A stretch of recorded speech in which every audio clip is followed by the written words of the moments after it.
Blessed morning everyone! Another day, another verse of the day. So, ayan guys, breakfast mode po tayo. So, ulam natin is humba. Ayan, Bisaya, na may black bean siya. And, ayan, pansit. So, pansit is life.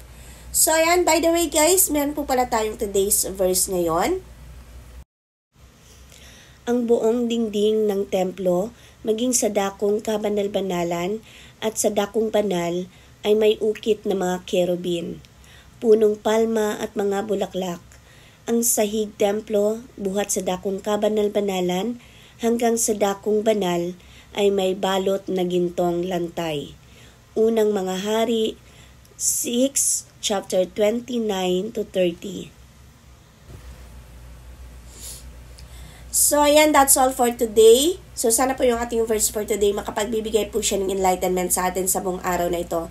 And ayan po, kung nakaabot po kayo hanggang dulo ng ating video, huwag pong kalimutan mag-follow and subscribe sa ating mga social media platform, mag-like and mag-comment down below kayo kung taga saan kayo, para naman malaman natin kung saan naaabot itong video na to. That's all for today, and sana po nakakain din po kayong lahat ngayon and ano po yung mga ulam natin dyan. That's all for today. See you again sa ating mga susunod na video. God bless us all. Bye!